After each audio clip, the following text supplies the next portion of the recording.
In the early hours of March 6, 2025, in Punta Cana, 20-year-old Sudiksha Kohnanki went to the beach with a man she had met that night.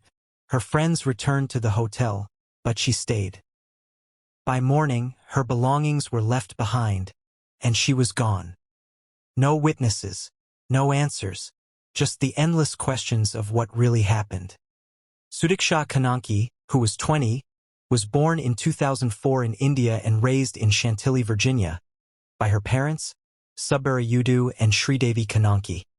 She had been a permanent U.S. resident since 2006 and attended Thomas Jefferson High School for Science and Technology, which was recognized as one of the top schools in the United States. She graduated in 2022 and pursued a double major in biology and chemistry at the University of Pittsburgh, with aspirations of attending medical school. Her father described her as ambitious, and she was known among her friends for her determination. Sudiksha also participated in a South Asian music group.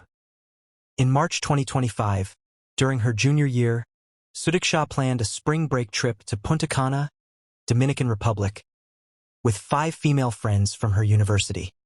They stayed at the Rio Republica Hotel, an all-inclusive resort on Bavaro Beach. Her father later mentioned that she was looking forward to a relaxing break with her friends. On the night of March 5th, Sudiksha and her friends spent the evening at Coco Bongo, a bar at the hotel. Surveillance footage from around 3 a.m. showed the group in the lobby, appearing in good spirits. While at the bar, they met 2 American men in their early 20s. One of them was 22-year-old Joshua Steven Reebee, a college student from St. Cloud State University in Minnesota, accompanied by his classmate. After socializing, the group decided to go to the beach.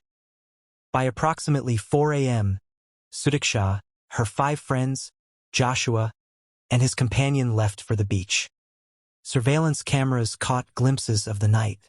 At 4:15 a.m., hotel surveillance footage shows Joshua and Sudiksha walking together, their arms wrapped around each other. Sudiksha was visibly intoxicated and was seen leaning on Joshua and capturing a selfie of the moment. She looked happy. The beach was anything but inviting. Red flags lined the shore, warning of dangerous currents and towering waves. Just a couple of months earlier, in January, 4 tourists had drowned there and their bodies were quickly recovered by the sea. Yet, the warnings seemed distant to the group of friends. Laughter echoed through the night as the group stumbled along the sand, carefree and intoxicated. Sudiksha threw up, then quickly recovered, clinging to Joshua for support. By 4:55 a.m., the group decided to head back to the hotel. Only Sudiksha and Joshua stayed behind. The beach, now eerily empty, bore witness to the last moments anyone saw her. Hours passed. At 8:55 a.m., cameras captured Joshua walking back alone. Sudiksha was nowhere to be seen. Her absence wasn't noticed until the afternoon. Panic surged when her friends reported her missing to the hotel staff. The response came late, sparking frustration.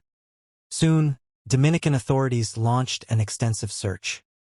Police officers, naval divers, helicopters, drones, and K-9 units combed the beach and surrounding waters. The U.S. FBI, Interpol, and Indian consulate joined the effort. Her belongings, a sarong and flip-flops, remained untouched on a beach chair. No signs of violence, no clear evidence. Her phone and wallet had been left with her friends. Her family insisted that she never parted with her phone. Yet, she had vanished. By March 10th, which was 4 days into the search, her father expressed his growing desperation, believing that if she had been in the water, she would have been found by now. He feared something far worse, kidnapping or trafficking. The investigation zeroed in on Joshua, the last person to see her. Joshua was a senior at St. Cloud State University in Minnesota and was a former lifeguard. When questioned, he claimed that he and Sudiksha had gone for a swim and were talking and kissing when a powerful wave struck, knocking them off their feet and dragging them into the turbulent water. Wave after wave relentlessly pulled them under. During the brief moments when their heads surfaced, they screamed for help, but no one was around to hear them. Joshua explained that Sudiksha was growing exhausted from battling the waves. As a former lifeguard, he held her with one arm while using the other to swim, choking on seawater and struggling to stay conscious. It took him a long time to get her closer to shore, and he was focused on ensuring she was breathing, which made it difficult for him to catch his own breath. Eventually, they neared the shore, and Joshua described holding her in front of him as they stood in knee-deep water. Sudiksha was walking at an angle, and Joshua called out to check if she was okay. He recalled dragging her back to shore. Before he could hear a response, he began vomiting seawater. When he looked up, she was gone. Joshua thought Sudiksha must have grabbed her belongings and returned to her room. Exhausted, he collapsed on the beach, too drained to move another step. In the morning, the relentless bite of mosquitoes and the intense heat of the sun woke Joshua up, prompting a groggy walk back to his hotel room. Surveillance footage revealed he left the beach around 8:55 a.m., alone, without Sudiksha. It wasn't until later that he learned she was missing. Joshua was monitored in his hotel room at the Rio Repubblica for 10 days and questioned by several agencies, including a lengthy interview that lasted over 6 hours. By March 15th, his passport was confiscated, preventing him from leaving the country. Meanwhile, Sudiksha's parents traveled to Punta Cana in a desperate search for their daughter. Detectives from Virginia, where Sudiksha had grown up, also arrived to assist with the investigation. Joshua's parents defended him, insisting he was cooperating fully. Some called him a hero, believing he had done his best to save Sudiksha, and he was a survivor of a harrowing accident, while others questioned his actions. Why hadn't he searched for her? What happened in the hours before he returned to the hotel alone? The beach, once a destination for carefree vacationers, had become the center of a mystery, one that continued to haunt those who searched for answers. Then came a shocking twist. New footage from Coco Bongo, uncovered by Dominican media, rewound to that fateful night. Sudiksha was seen at the bar, visibly intoxicated and vomiting.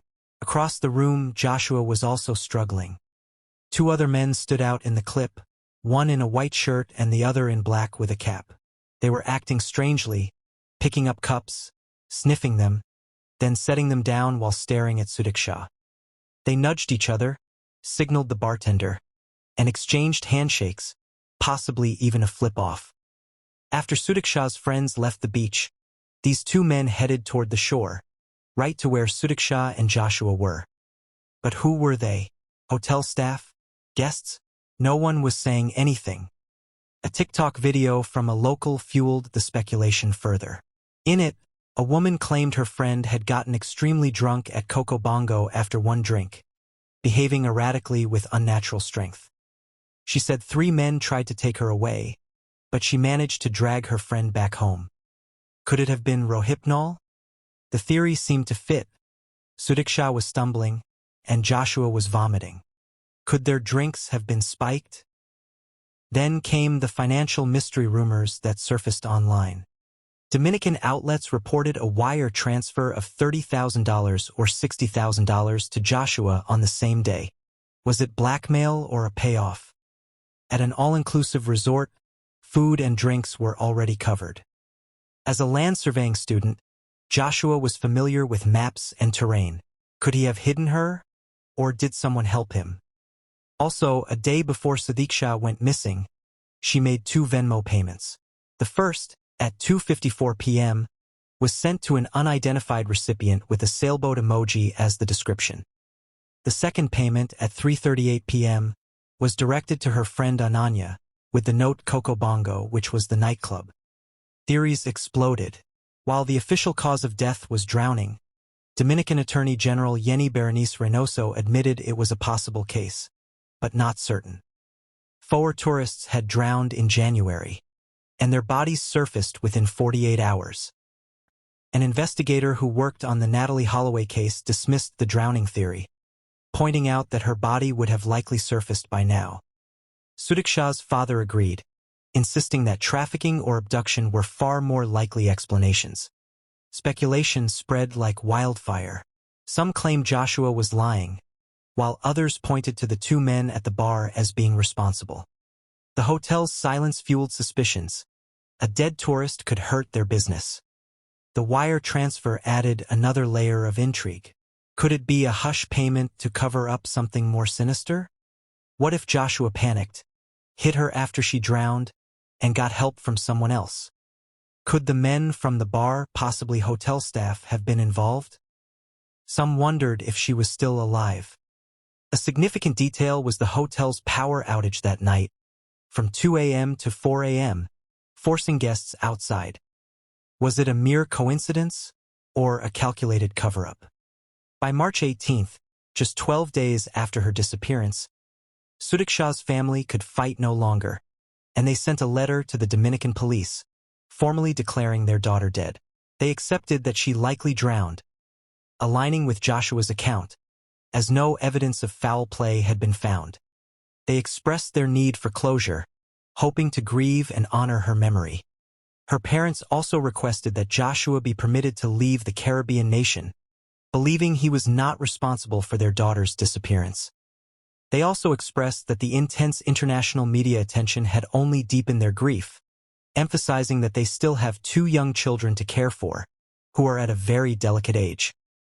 On the same day, a judge released Joshua. No charges were filed. Though his passport was still held, by March 19th, he had a new one from the U.S. consulate. He flew home to Iowa with his father, leaving Punta Cana behind. As the search for Sudiksha slowed, the drones pulled back, and boats returned to dock. Her parents, heartbroken, made their way back to Virginia. But the questions about the barmen, the money, and the mysterious circumstances remained unanswered. Dominican police continued their search, though it seemed half-hearted now. Interpol's yellow notice to help locate missing persons still hung in the air, offering a faint glimmer of hope. As of today, Sudiksha Kohnanki is still missing, with no body, no arrests, and no definitive answers. Joshua is free to go. The two men from the bar have vanished into obscurity, and the wire transfer remains an unconfirmed rumor. The Rio Republica continues business as usual. The media attention from the U.S. has gradually decreased, and Dominican outlets offer only scraps of information. Was it a wave that took her? Was her drink spiked at the bar? Or was there something darker at play? Her family mourns a daughter they can't bury, and her friends are haunted by the memory. A promising pre-med student's dreams are now tied to a beach, the story of which no one can explain. What happened between 4:55 a.m. and 8:55 a.m.? Did Joshua try to save her, or was he involved in something else? Who were those men at the bar? And where is the truth? This case is far from over. It's a wound that won't heal, a puzzle with too many missing pieces. The search for answers continues. What do you think happened? An accident? Murder? Something more sinister? Thank you for watching. Please subscribe to my channel for more true crime content. See you next time.